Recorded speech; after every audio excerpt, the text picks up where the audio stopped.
Good morning, everyone.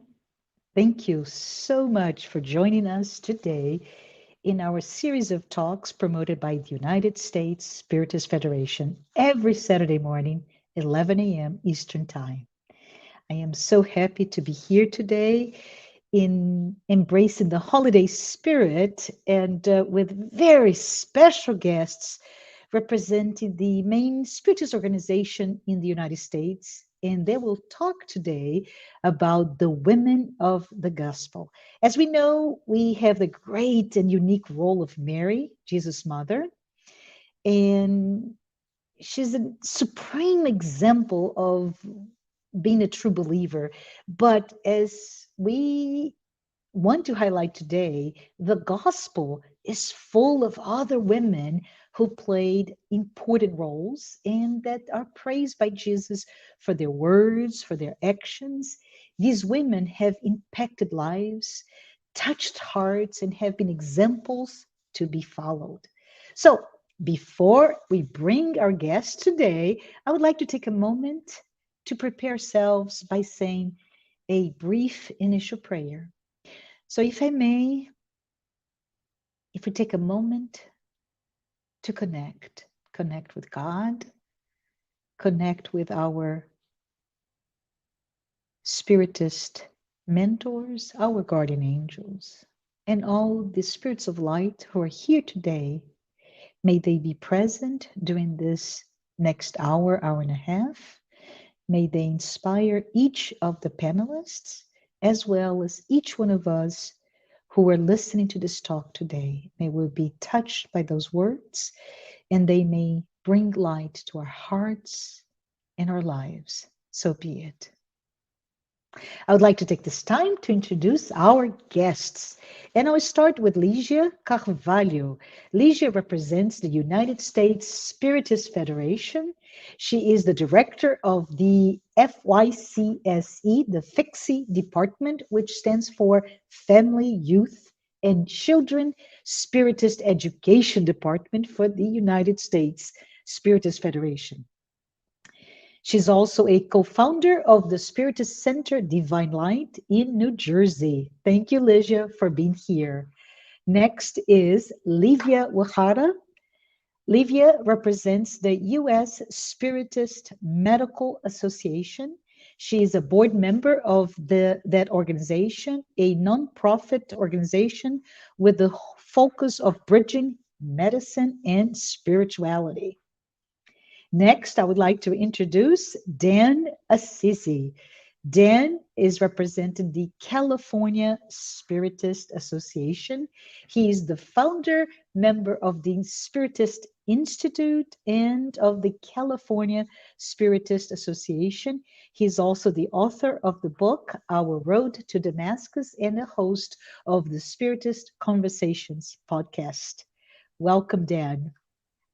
Next, we would like to bring Yasuko Arakawa, who is representing today the Spiritist Societies of Maryland. Yasuko is a member of the Spiritist Society of Baltimore and a steady contributor to the other Spiritist centers that compose Spiritist Societies of Maryland. Thank you for being here, Yasuko. Next, we would like to bring Peter Hayes. Peter represents the Tri-State Spiritist Federation. He is the president of the Spiritist group Love and Light in New Jersey. He's one of the executive director of the Tri-State Spiritist Federation and is also the outreach director of the United States Spiritist Federation. Thank you for being here, Peter. And last but not least, I would like to introduce Marcelo Neto, who's here today representing the Spiritist Federation of Florida. He is the president of that organization, as well as the president of Liao Publisher and of FEB Publisher. In addition to all of it, Marcelo is the vice president of Conscious Living Spiritist Group. It is such an honor to have representatives of this Spiritist organization. We come together, represent the work that we continuously do with the dissemination of Spiritism in the English language in the US and, in fact, all over the world. Hi, everyone. So nice to have all of you with us today. Just a reminder to our friends who are here watching this live, please take a moment to write your comments or questions to be addressed to the speakers after the presentation. If there's not enough time to address all questions, since we have so many of us here today, we will give you or remind you to provide that to the United States Spiritist Federation at info@spiritist.us, so you can reach we can reach you with an answer later. And please let us know that we're here today to celebrate the women of the gospel. And we'll start today with Ligia Carvalho. Ligia will bring the studies on Livia Publio Lentulus' wife. Thank you. Good morning, everyone. It's such a pleasure to be here. And, before we get started, this is the book that was used 2,000 years ago to do my research. And I won't lie, when the topic of the women of the gospel came about, I looked for a self serving purpose. Which women? Can I look into? Where can I get some inspiration to help myself as a woman, myself to improve and learn?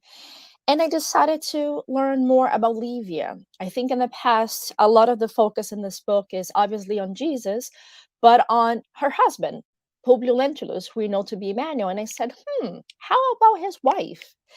And if you look at the life of Livia, it's interesting. There's some, historical facts that is important for us to kind of briefly know, just to help us to have a better understanding of what all, her actions and her response to what was happening in the world at that time in relation to Jesus means.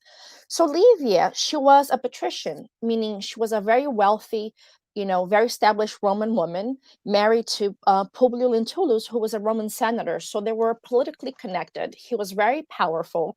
And she had all the access of finances and comfort and also frivolities. The book comes to tell us that as a society, in that era, the acquisition of slaves and the endowment of responsibility to slaves, not only for the hard jobs, but also for a lot of the house run responsibilities and child rearing and education, kind of left a space for women of her caste, so to speak, to have access to, frivolities and the luxuries, and to have an idle minded lifestyle that turn into just pleasures of material things. But the book tells us that Livia, in spite of having access to all these things, her focus really wasn't on it. She was dedicated to her family and her life. And anybody that likes telenovelas or like the gossip stories, you can find a lot of it in here, because Livia had to face many, many challenges, including being falsely accused of infidelity, of having, relationships outside of the home.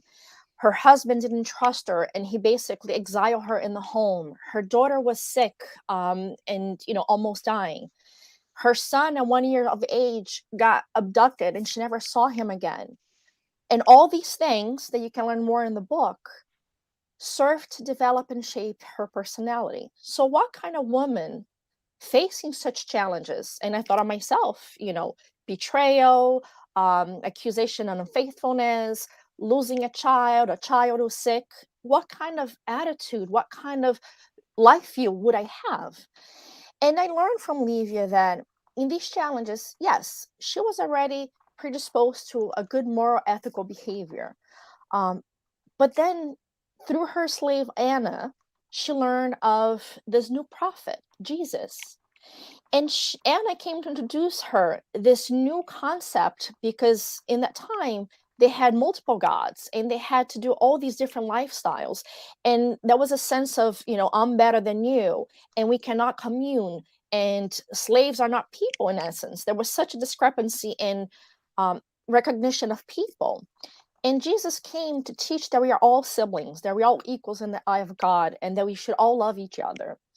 And she took to this philosophy and she believed in it. And once again, because she was a Roman and a patrician, it was below her ability to go and see Jesus was looked down upon. He was frowned. It would be an embarrassment to her population, to her class. And she just became curious about the teachings. And when she learned about his power of change, she looked for that power to help her with her daughter who was sick. And then she had her one encounter with Jesus. And I'm going to briefly read some quote because the time is running by, where she met Jesus. And he said to her that her moment to be with him, her moment to prove her faith will come when he said, "Rejoice in our Father, for my words and teachings have touched your heart forever. Go and believe, for the time will come when I shall accept your sacrifice and self-sacrifice." So upon learning of Jesus and having that brief encounter, her life changed forever. And she learned to internalize those concepts. And when she faced those challenges in her life, where her husband basically abandoned her, her 1-year-old son was lost forever, never to be found. Her daughter had been pushed away by her husband who believed in her betrayal and she was innocent. She turned to Jesus and she sought a life of platitude and prayer and goodness. And she dedicated herself to trying to learn his lessons of humbleness and forgiveness. She could have turned herself against her family. She could have turned herself against her class and society. But instead, she chose to implement the concepts of understanding and equality and love and understanding that life only poses an experience to teach us so that we can have a better afterlife, as if life is a moment of growth and learning. And yes, those are challenges that we have to face. There's sadness and sacrifices. But all those things have a purpose, which is to teach us to better ourselves so that we can have the real life in the afterlife. And there's a brief summary here, once again, that summarizes the faith that she came to teach us when it says, "Her faith was like a bright torch lining her pain-filled road, and from which radiated all the light of human trust in the divine providence, a trust that transforms the painful trials of earth into a forestate of the eternal joys of the infinite."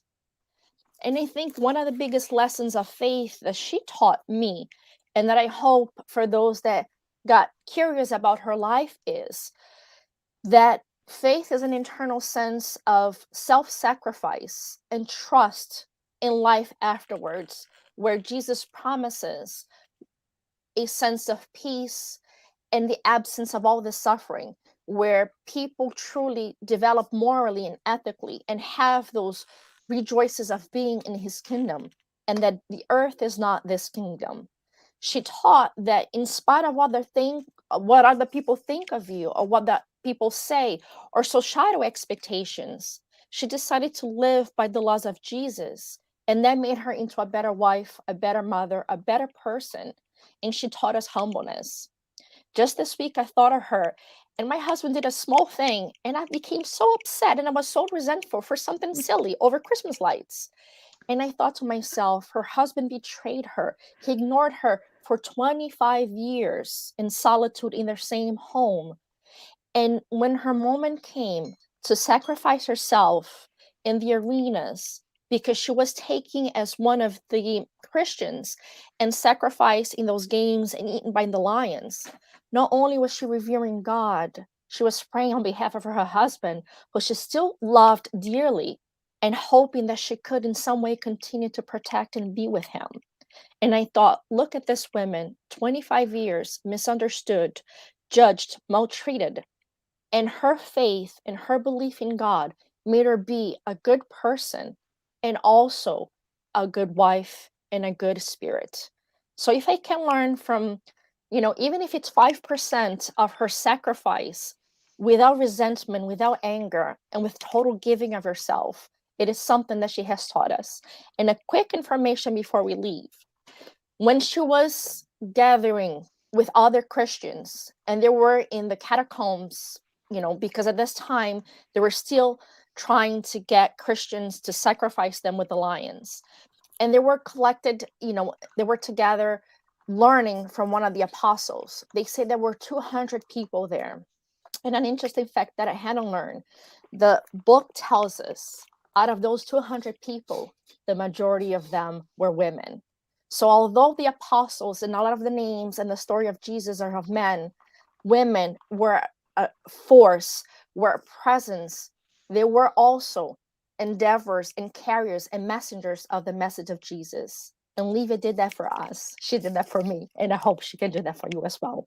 I hope everyone has a wonderful Christmas. And I'm very pleased and proud to be here today with all of these people. Thank you so much for the listeners. And I hope you have a wonderful day as well. Thank you.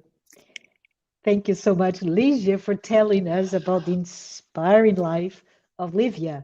We'd like now to bring a different Livia Uehara, and Livia will speak to us about the Samaritan woman. And I want to say thank you. Thank you, Livia, for adding to this conversation with this very specific woman of the gospel. Thank you.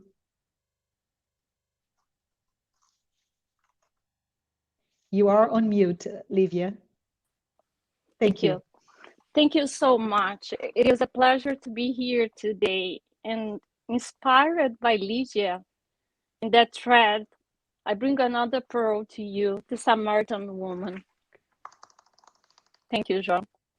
So at this moment, I would like to ask you to listen and to follow up. For the ones that are not familiarized with her story, I would like to follow with you just briefly because the time runs. But just to put everybody on the same page, what was that encounter between Jesus and the Samaritan woman? So follow with your heart, not only with your reasoning, because we have a lot of symbolic words here and images that we need to use more than our reasoning. So Jesus left Judea and went back once more to Galilee. Now he had to go through Samaria.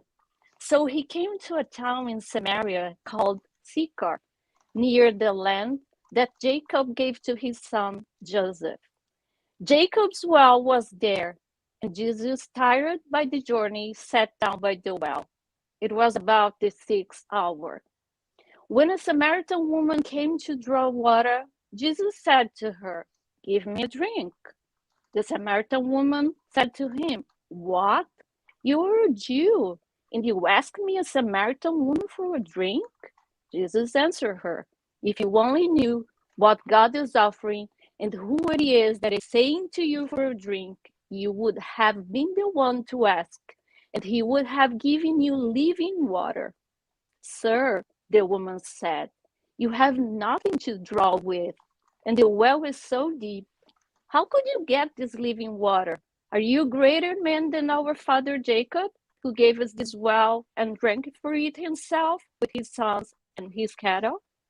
Jesus answered, "Whoever drinks this water will get thirst again. But anyone who drinks the water I shall give will never be thirsty again. The water I shall give will turn into spring inside him, welling up to eternal life." The woman said to him, "Sir, give me some of that water, so I may never get thirst and never have to come here again to draw water." The next slide, please. He told her, next slide, John, please.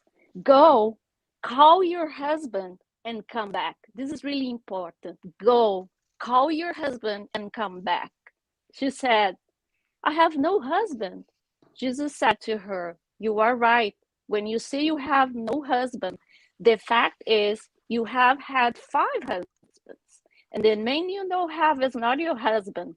What you have just said is quite true."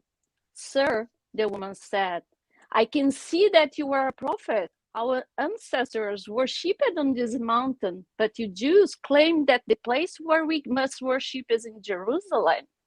Woman, believe me, a time is coming when you worship the Father, neither on this mountain nor in Jerusalem. You Samaritans worship what you do not know.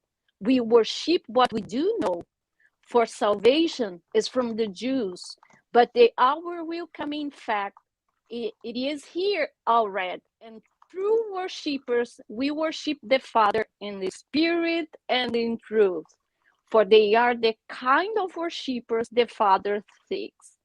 God is a spirit, and his worshippers must worship in the Spirit and in truth. The woman said, I know that Messiah called Christ is coming. When he comes, he will explain everything to us. Then Jesus declared, I, the one speaking to you, I am he.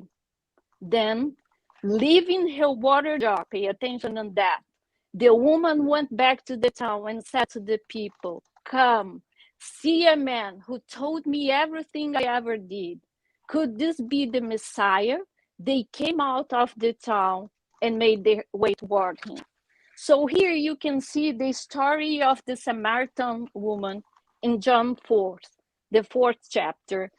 That is the Bible most long story about a woman and contain the longest conversation Jesus is recorded having with anyone.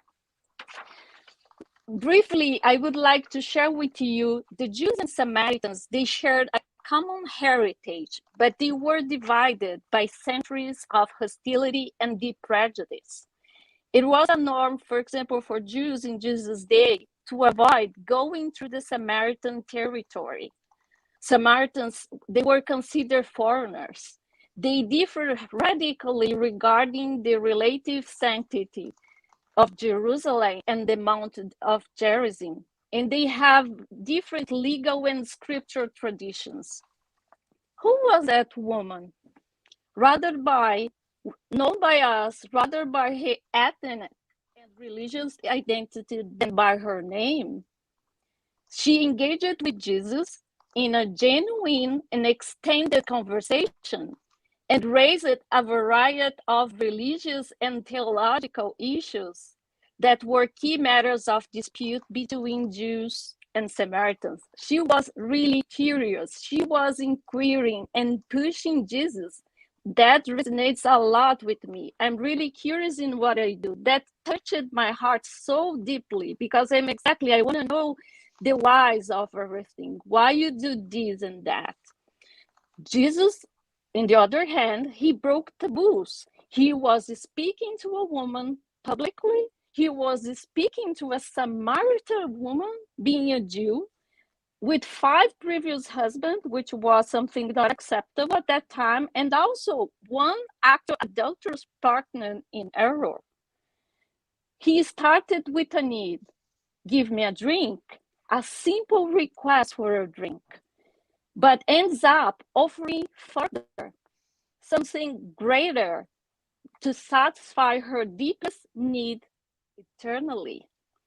The living water, the infinite love of God that illuminates the soul, purifying their acts. She said she was in a superficial understand what Jesus was trying to tell her. You do not even have a bucket to get this living water. So she was in another level of understand. But Jesus, he was talking to her about the gift of God, to her spirit. But she was here with reference to the flesh, to call her soul for the deeper understanding. He said, call your husband. This is really, really symbolic. Pay attention. If we were talking about that nowadays, it would be a chauvinism. But at that time, that the woman was not important, and the apostles could not speak directly to the women. They needed to go to their husbands. So this is really important. Call your husband. It's like call your soul. Call something bigger than you to understand what I'm talking to you. Be present. Do not call your illicit partner. The soul's husband is the intelligent mind enlightened by the higher light of God. Jesus was why did Jesus see on her? Because she was a Samaritan. So Jesus saw, and she used to have 5 husbands. So what Jesus saw on her, you know, he was thirsting for the woman's face. He was speaking in a veiled way to the woman, offering the spiritual water, the water of life. And little by little, he was finding a way into her heart.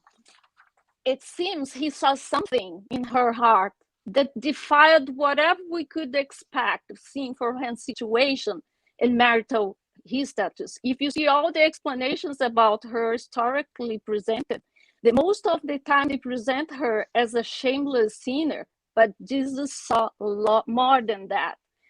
The Lord opened the discussion about her marital status, but he has never recorded as telling her to repent about that.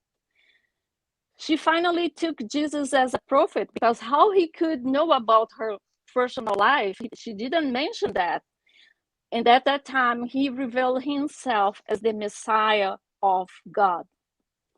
What is the meaning of the Samaritan woman?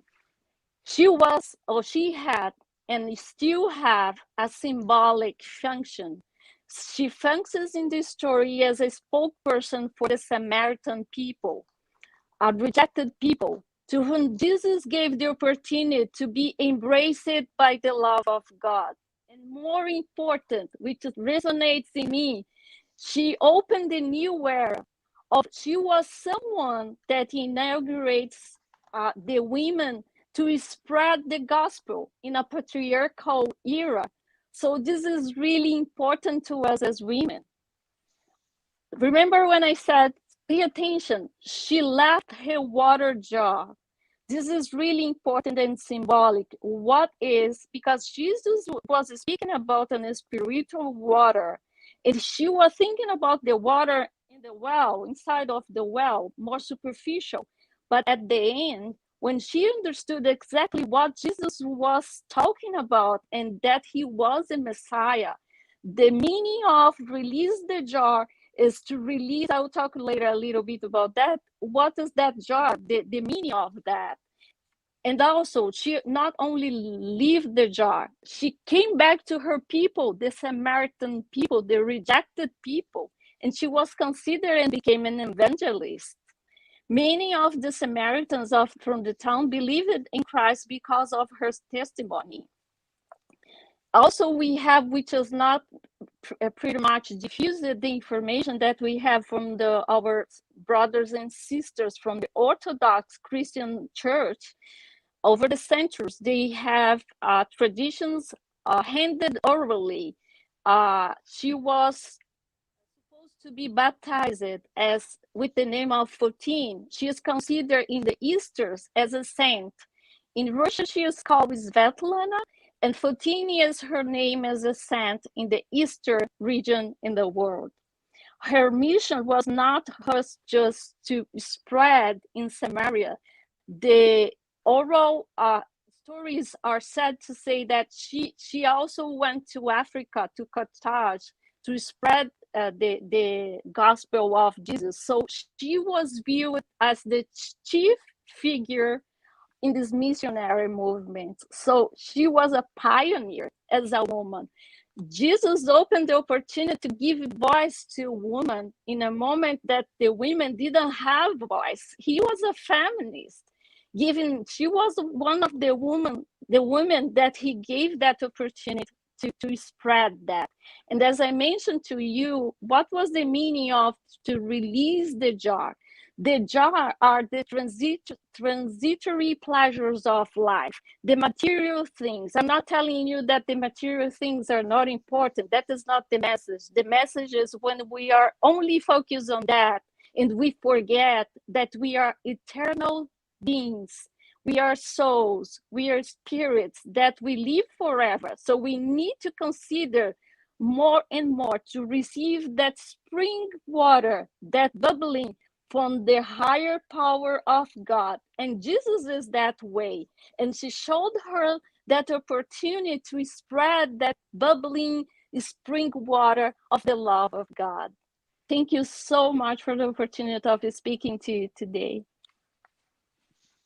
Thank you. Thank you, Livia. I am so excited to be here. I have learned about Livia and now about the Samaritan woman. Are we ready to learn about more women in the gospel? I am. And I would like now to turn our conversation over to Dan Assisi. Dan will speak about Martha, Mary, and us. Dan, can you get started? I sure can. Thank you, everyone. It is a pleasure to be here with you today, partaking in this incredible opportunity for us to celebrate these incredible souls, these women of the gospel who have given so much to us through the millennia, through her wonderful and uplifting stories. One of my favorites is the story of Martha and Mary, which you can see here in this picture, along with their brother Lazarus. And that's how I imagine the three of them, Lazarus, Martha, and Mary, embraced in this lovely group hug, right? Because the three of them were really keen and true followers of Jesus. But you might remember the story of Martha and Mary. And if you don't, you can find it in the Gospel of Luke. And it's just 5 little verses that are so powerful and have the staying power for us. If you remember the story, you will also recall that Jesus was passing through the town after talking to so many people, and he decided to go into Martha and Mary's house, as he often did, and there he talked to people. And if you also recall the other details of the story, you remember that Mary sat at his feet, listening the whole time, while Martha was worried with taking care not only of Jesus, but everybody that was following him, because as you remember, Jesus did not travel alone. So she was really busy catering for everybody that she had to open her doors to in that house. And at one point in time, she gets worried and she asks Jesus to tell Mary to please help her, because she feels overwhelmed, she feels busy, and she feels responsible for taking care of everybody in that place and time, while Mary is just there listening to Jesus. And you might remember Jesus' answer to when he looks at Mary and says, Mary, you worry about so many things. But Martha, you worry about so many things, but Mary has had the better part, because there's only one thing, few things are needed, but only really one is important. And so from that story, we are generally left with a very simple idea that, maybe Martha was a little ditzy or materialistic. Maybe she was just worrying about the different things that they care in a day to day. Once we look more carefully, we take a couple of quick lessons that we are going to do really quickly, because we have just a short period of time to dive into such a beautiful story. Well, the first takeaway, I think, that I keep with me is that there's more to Martha than we first think. The fact that Jesus chose their home and that their home was known as Martha and Mary's house is already an indication of how amazing they were, because they were women. As you might remember, we were even more chauvinistic back then than we are now. So to have the story call your house is already a symbol that they were really well loved. It was not Lazarus' house. It was not husband's house or father or mother's house. It was their house. So they were really regarded well. And so when we look at it, we begin to see that there's more to Martha. She's not just that ditzy person that's taking care of everything around her so that she only cares about material things. She's taking care of people in the way that she knows best. She's feeding them, she's welcoming, and she's putting her heart in making sure that all around people feel welcome and have an opportunity to be with Jesus. And so from there, we start to learn that sometimes we need to look at people differently and not judge them from the first piece. Of course, the second piece that we also see in the story is the idea that there are spiritual priorities. While she is worrying about the house and feeding everybody else, Mary is drinking from the wisdom of spirituality. And sometimes we wonder if perhaps that's also not our story when we worry more about our jobs, paying our mortgage, or perhaps getting that career advancement, that job promotion, or making more money instead of focusing more time on growing personally and spiritually. So in many different ways, the story of Martha and Mary is a reminder to everyday life that there's nothing wrong with taking care of things that are material in nature. We have to do that. We have to take care of our bodies, our minds, but perhaps you'll be best suited to us to take care of our spirits, to seek growth emotionally and spiritually first, because now we know that we are immortal spirits and the things of the physical realm are going to go away, but that who we are will continue with us. So Martha's story really is about spiritual priorities in my eyes. What is it that we choose to do?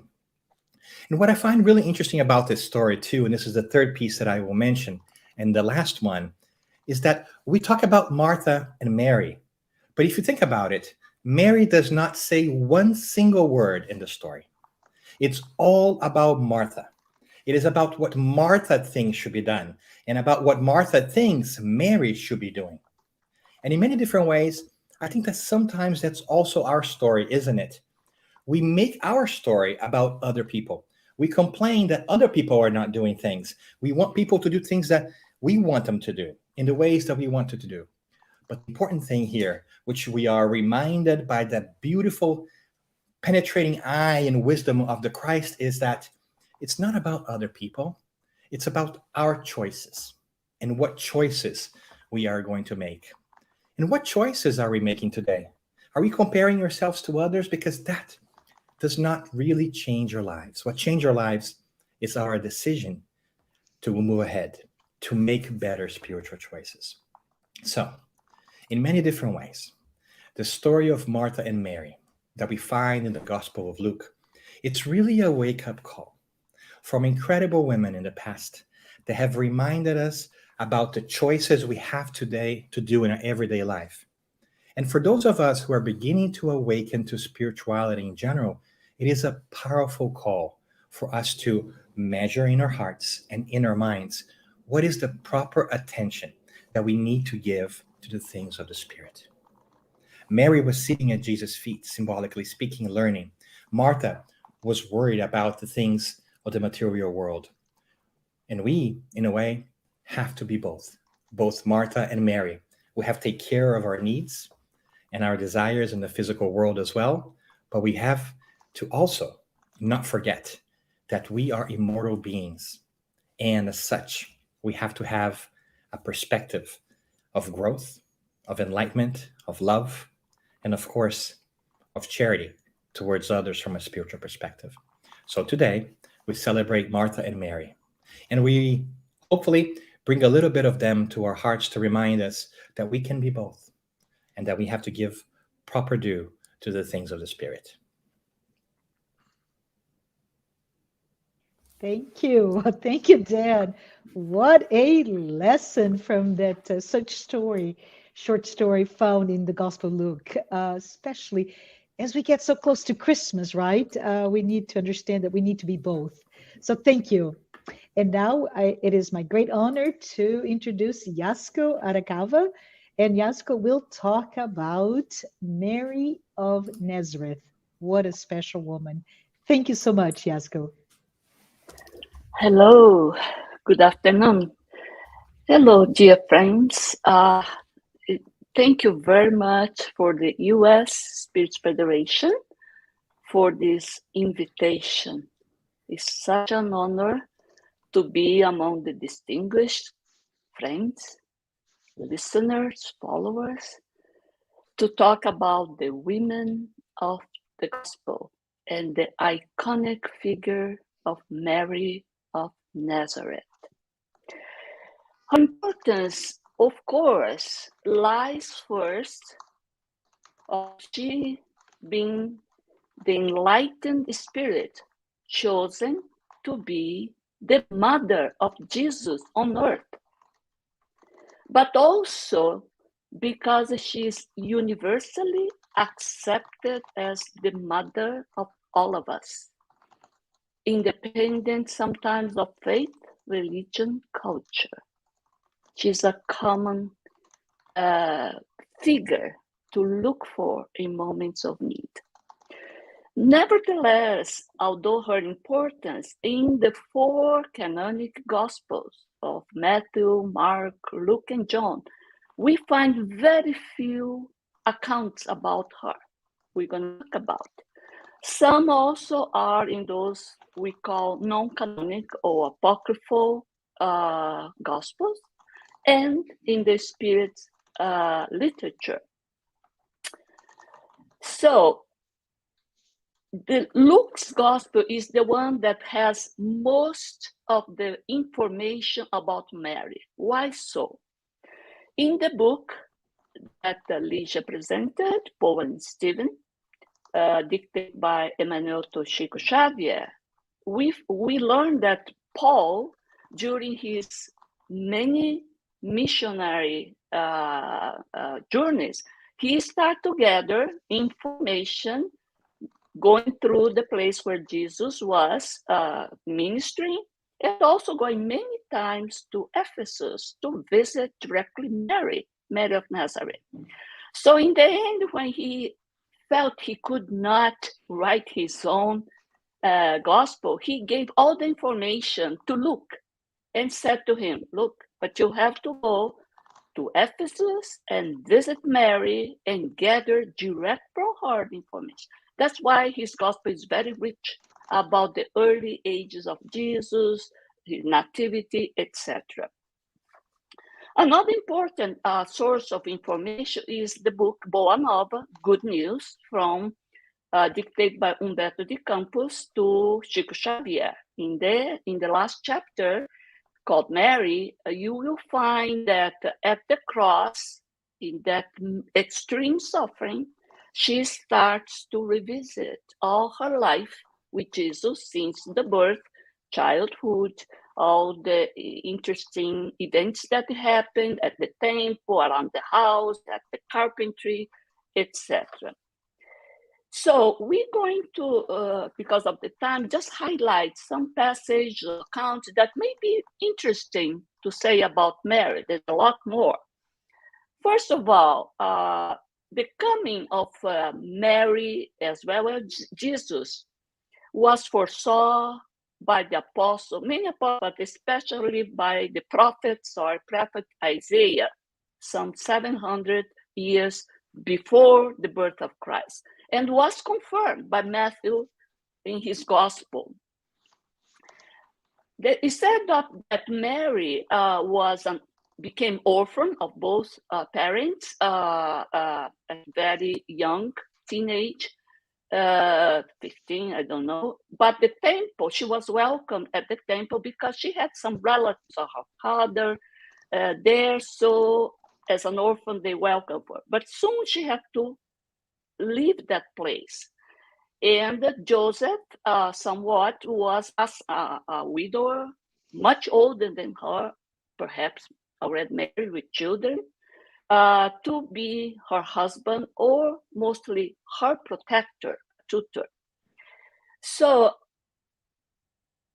another item, the announcement, the nativity of Jesus is so well known among Christians that Joseph and Mary at her advanced pregnancy had to travel from Nazareth down to Bethlehem in Judea, kind of 90 miles far distant, on a donkey, imagine, to fulfill the Roman Empire demand for the census. But of course, with that rush journey, the birth became earlier, and we know Jesus was born in a stable before they could reach this relative's house that they intend to in the beginning. About the education, of course, Mary, she's not ordinary, but at the moment in the planet Earth, she wanted her son, that was so bright, so different, to have the best education with the priest in the temple.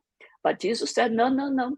I insist to get all the information, all my connection with God from my Father, working with my Father at the carpentry. That's what he was known later as the carpenter of the Nazareth. He was mocked sometimes by the high priest of this lower class that they decided he was. About some instance in the gospel, the Cana, wedding at Cana is one of the few events placing together mother son. That was when the first public miracle happened, when Jesus transformed the water in a good wine. Then you don't hear much about Mary, but we will hear at the last Passover feast that she was present there, because she was present during the imprisonment of Jesus, and of course at the cross in the company, again, mostly women, because all the disciples disappeared except for John, the youngest one. So we can deduce that Mary was more present in the life of Jesus and in the life of the disciples, much more than officially is accounted. And then we learned that during those different instances of resurrection, she was not clearly said that she was present, but she accepted the truth of Jesus' apparition, materialization to the different people. But she was the strong person holding together the disciples, the followers, consoling them after this state of disbelief, shock, loss of hope after this unexpected way Jesus went away from their lives. Later, John came to take back to Ephesus Mary to fulfill the advice Jesus made at the cross, saying both two are together as mother and son. And of course, in there she lived a couple of good years while John was spreading the news and holding the community there. Mary starts to receive ever-growing line of people, part because they want to know direct from the mother of the master the life, the message from the Messiah. And also because of her kindness for spiritual height, she started to be the consoling voice, the healing voice for those suffering, for the lepers, the sick, all the ones in need. So the line started to grow, and that house became known later, the home of the Santissima, the home of the Most Holy. And one day, when she was very already old, Jesus appeared in that home in the clothing of a beggar, but with a kind voice about the Beatitudes, all these things. She said, it's interesting, this voice I can recognize. And then when he showed the wounds in his hands and the feet, she almost collapsed. And then he said, yes, mother, that's me. That's me. I came here to take you, for my Father wants you to be the queen of the angels in my kingdom. And soon after, of course, she died. And in the Spirit's literature, they show that after her discarnation, she was taken to visit all the places around the Lake Gennesaret and also to Roman prison. And there she consoled all the Christians that were there to be sacrificed. And she asked the young girl to sing. And soon the whole line of the people going to the arena was singing and being really elevated, consoled. And of course, we learn her mission didn't stop there. She is the head of the hospital, Maria de Nazaré and Mansão Esperança, that Ivone do Amaral Pereira describes in her book, Memoirs of Suicide, to rescue, to try to protect the suicidal and the suffering spirits. Thank you so much for listening. Thank you for the invitation. Thanks, Yasuko. It is so good to hear about Mary she's portrayed in different stories. And as you mentioned, she is universally accepted, independent of culture, as our mother. So thank you. Thank you for reminding us about the beauty and the impact of Mary in our lives. Now, as we continue with our program, I would like to invite Peter Hayes. He will be here to speak about the widow from the widow's mite. Thank you, Peter. Thank you, Marcia. Thank you, everybody. It's a pleasure to be here. The widow's mite. Jesus and the apostles were at the Second Temple in Jerusalem near the offering box. And Jesus is watching many people put in large sums of money into the offering box to support the Second Temple. And then he notices a widow who walks up to the offering box and puts in 2 mites. A mite was a Jewish coin, not a Roman coin, because the Second Temple only accepted Jewish currency, which is why they had the money changers. And Jesus is captivated by watching this woman make this contribution. A mite was worth, 2 mites were worth about a penny. And Jesus says to the apostles, "Truly I say, this woman has put in more than all of the others, because they gave out of their abundance, but she, out of her poverty, gave all that she had, all that she could live in." So what does this moment signify? In the Gospel according to Spiritism, chapter 8, the title is, "Do Not Let Your Left Hand Know What Your Right Hand is Doing." And in that chapter, it talks about the widow's mite, and it emphasizes that when we give in the act of charity without really thinking of ourselves, that has more merit in the eyes of God. When we give, it should be free of any personal agendas. Jesus is looking at the others who are putting in large sums of money, probably money most of them barely noticed. And you have to wonder what some of their intentions were. Were they showing off? Were they saying to everybody, "Look at me, I'm such a saint"? Were they perhaps wanting to be seen by the authorities at the Second Temple and so forth? But the woman, she just simply gave all that she had. And who was this woman? Was she a young widow, perhaps with children, or was she an elderly widow? We don't know. It doesn't say. Images that you see of this moment suggest both ways. Probably she was an elderly woman. And did anybody else besides Jesus notice her? Probably not.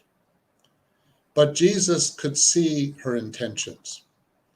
And one could ask, what else did this moment signify?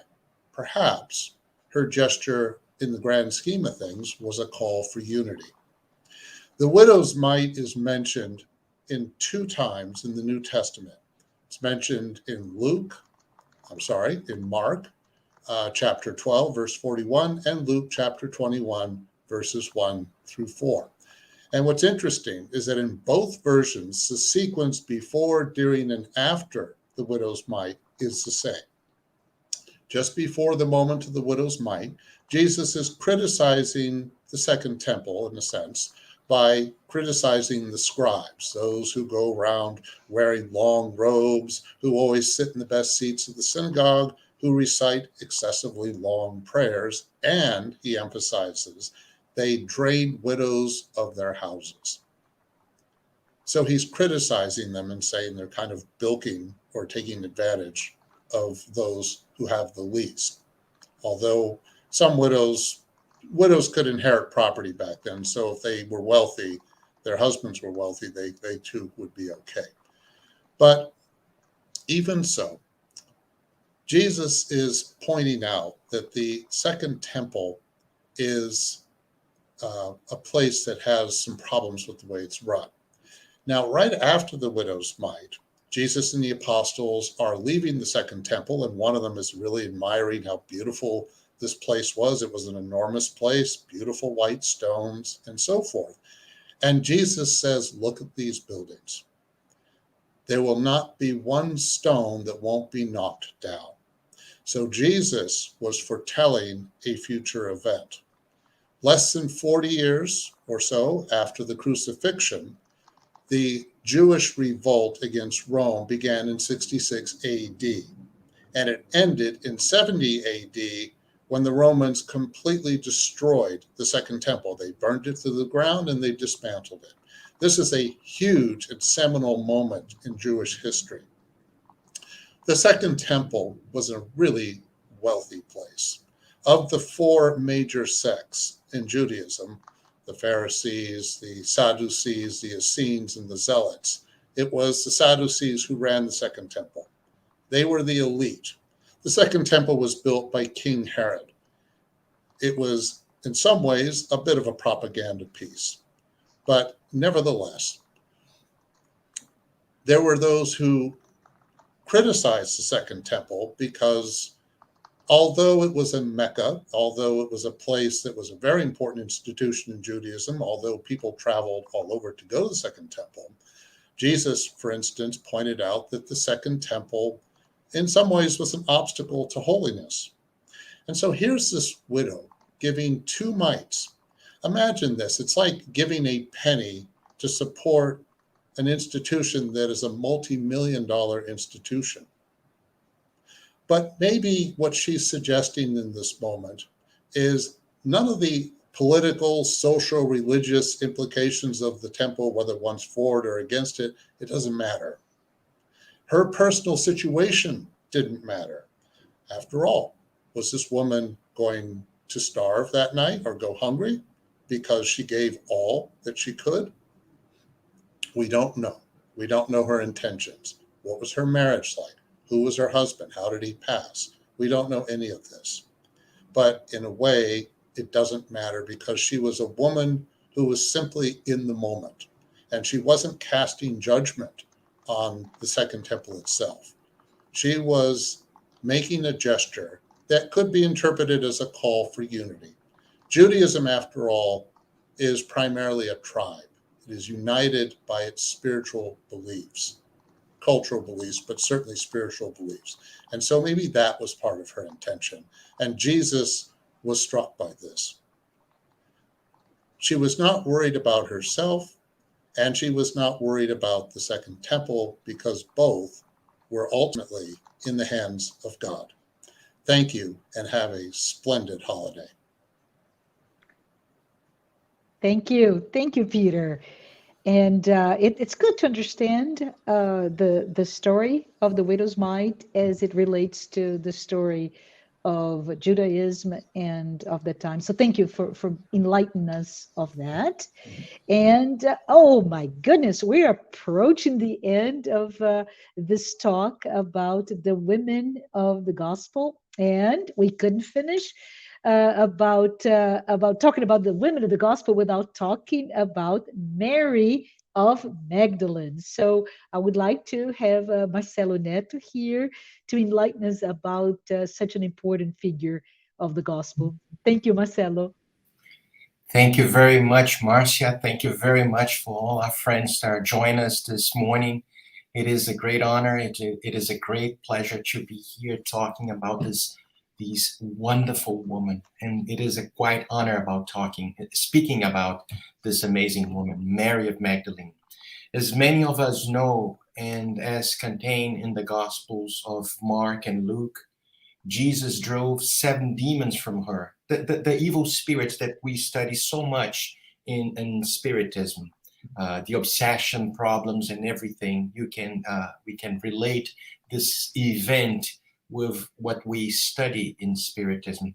As we also may recall, this is the moment of the encounter between Jesus and that young woman who longed for inner peace. She secretly craved for a different kind of love without ever finding it until she met the sweet Rabboni, Jesus knew of her courage, her boldness, her sincere desire. And after that encounter, she was never the same. Never the same. She was another woman, entirely renewed. We all know that. Luke presents Mary as a constant companion of Jesus during his ministry in Galilee and one of his earliest followers. She's also mentioned by name, at least 12 times in all four Gospels. And in all four Gospels, place her at the cross. That woman with a very sensitive heart who witnesses it all and stayed while many others are. With an exception of John, they all run away except for John, Mary of Magdalene, and Mary, mother of Jesus. So, in also all four Gospels place her as the premier witness to the resurrection. We recall that beautiful lesson of immortality when in the midst of tears, she hears the voice of Jesus.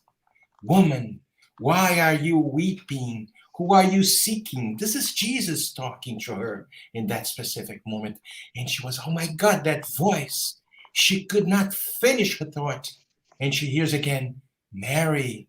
And she replied, Rabboni, Rabboni. She was completely stunned.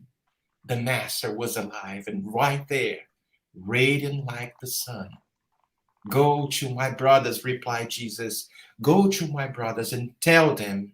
She stood up immediately, smiling and without any hesitation. She took the road to the city. And as soon as she walked in, she announced to all the apostles, very happily, I saw him. I saw the rabbi. The master has come back to those who love him. But no one believed her. No one except for Mary, mother of Jesus. She was the only one that believed her. When we read about her exceptional life, we learn quite a bit. She has been given the title, the Apostles to the Apostles. As a matter of fact, St. Augustine, while he was incarnated, the benevolent spirit that we know from the codification, that we love so much, whenever speaking about her, would also assign her that same title, the Apostle to the Apostles. Yes, she did at the gates of the city of Ephesus, ascending to life in the arms. She died at the gate, She died at the gates of the city of Ephesus, ascending to life in the arms of Jesus, but not before leaving us with another beautiful and very significant example of love.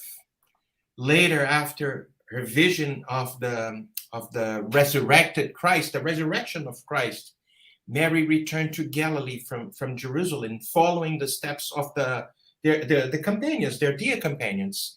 And after some times, when Jesus' apostles and followers sought to relieve their past on the shores of Lake Tiberias, I don't know exactly how to pronounce, and you guys can help me out later on.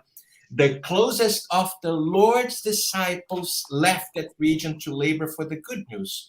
When the last two of them planned on finally leaving for Jerusalem, Mary, fearing the loneliness, the feeling of nostalgia, she begged them to allow her to go with them. But they both denied.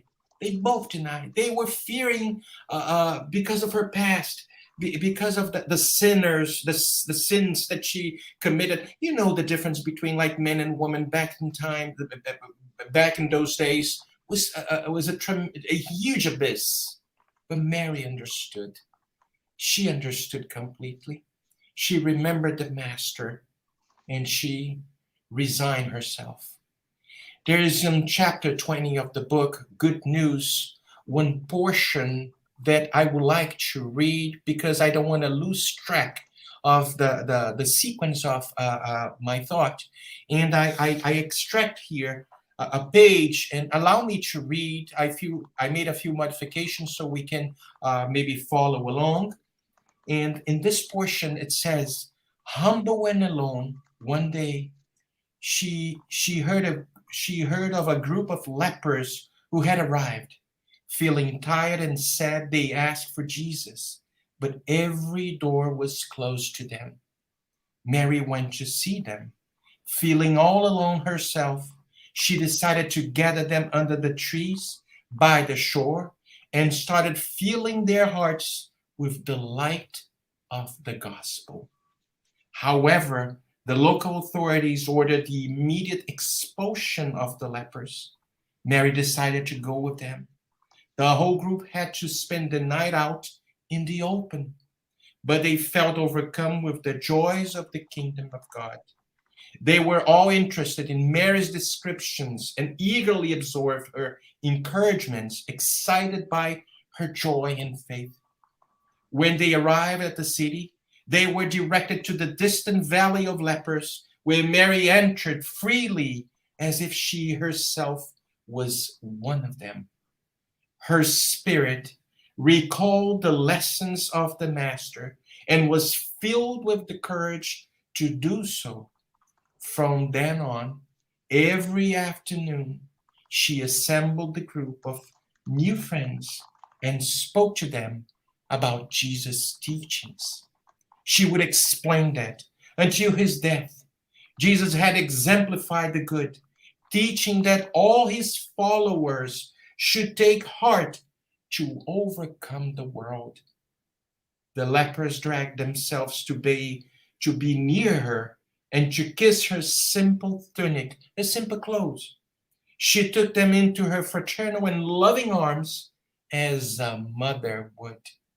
It wasn't long before she started showing signs of leprosy herself. She understood this new situation and remembered Jesus' lesson that only those who know how to make sacrifices know how to live. She felt great pleasure for having brought a small glimmer of hope to her companions in suffering. As Mary sensed that her struggles were coming to an end, she wished to visit old friends for her personal circle in Ephesus. John the Evangelist, Mary of Nazareth, they both were there, and she longed to see them one last time. And at her farewell, her companions begged her for some final words, words of advice, words of recollections, enveloping them with such a great love. Our dear Mary only said, Jesus intensely wishes that we love one another, that we participate in his divine hopes, and that we persevere in the most extreme loyalty to God. Mary of Magdalene, the woman whose experience and complete love for the Master are living lessons that have crossed the centuries, and these lessons will never be forgotten. And this is a little portion of what I have to share with you guys, feeling once again extremely honored to be part of this beautiful group of brothers and sisters. Thank you very much, Marcia. Absolutely. Thank you, Marcelo. I am touched. I'm touched by the stories and the narratives here about all of these women that we highlighted, the women of the gospel, and of course by the discussion that you brought to us about Mary Magdalene. I'm deeply touched. So thank you, Marcelo. Thank you, everyone who spoke here today. And I believe we have about 5 minutes, and so let's see if we have any questions or comments that we can share with you and the audience? And we do. Freddie Ricardo. Hi, Freddie. He has a question, and I think this is going to go to Marcelo. Marcelo, where did some historians think that Mary Magdalene had a marital relationship with Jesus? I can have like a very short answer and a more elaborate answer. The short answer is confusion. But for trying to answer this question, the Bible gave no hint that Mary of Magdalene had a man and woman type of love relationship with Jesus. But what is important is that Jesus had both male and female disciples in his ministry, which has not very common on that time. So what the Gospels tells us is that Mary went to Jesus' tomb to prepare his body for burial. Yeah? So historically, no woman, this is historically, no woman would touch the naked body of a dead rabbi unless she was family. Jesus was beat and crucified. We all know this. So no woman would wash the blood and sweat off him unless she was his wife. Wait. Perhaps this is where the controversy comes from. What we often fail to understand is that Mary had a very special connection to the Master, the greatest transformation we know of, perhaps even greater than Paul of Tarsus. So that kind of love with capital L's, capital letters, is something perhaps we are still waiting to understand. And we try sometimes to adapt our feelings, our circumstances, the way that we think, to the dignifying moment of the initial times when those Christians following the Master understood something completely different. This is, of course, historians, they have to bring like possibilities, but we don't find, even in the whole codification, in all the works of Chico Xavier, Divaldo Pereira Franco, and many other mediums, nothing mentioned about this relationship.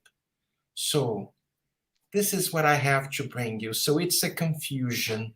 The mission of the Master was way above this. I'm not disconsidering marriage relationship. Of course, this is not what we intend to say. It's a different mission, and we do not understand even now. I say sometimes infamy is what draws people to understand more. So maybe that controversy and confusion is for all of us to study and learn about Mary Magdalene. So thank you, Marcelo. Let's see if we have another questions. And Glaucio, hi Glaucio. He has a question. How does the story of the widow's mite, so Peter, be prepared to answer, help us deal with our moments of frustration when we believe that what we do is never good enough?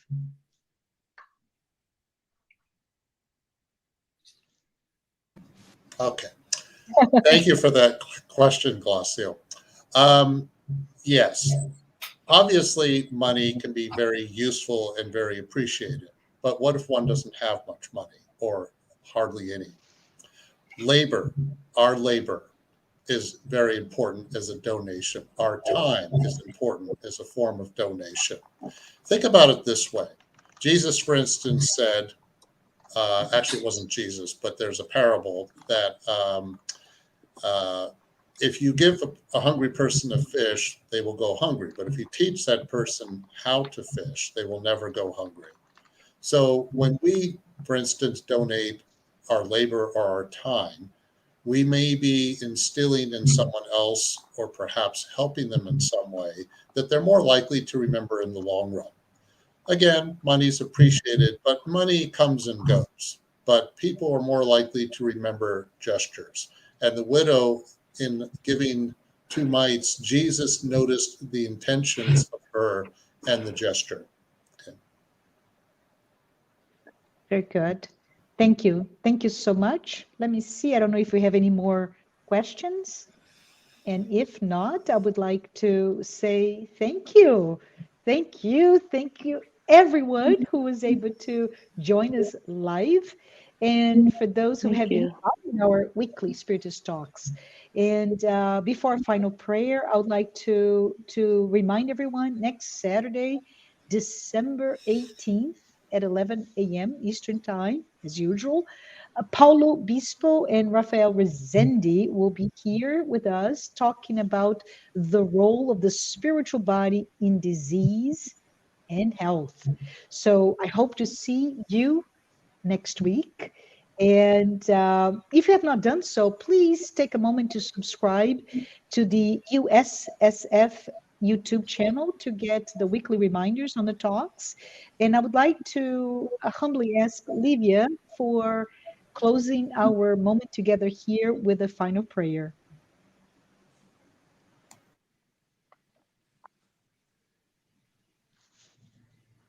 Dear Jesus, we are so grateful for that important moment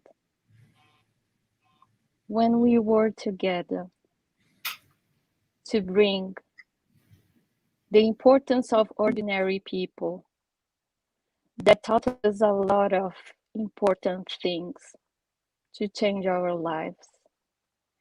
Thank you so much for opening the door for women, for giving voice to us, to speak about our heart, our soul, to have a space in the society. And today, we congratulate all women that could help us and bring us a lesson to be better people, to help the way we live. Thank you so much, dear Lord. So be it. So be it. Thanks, everyone.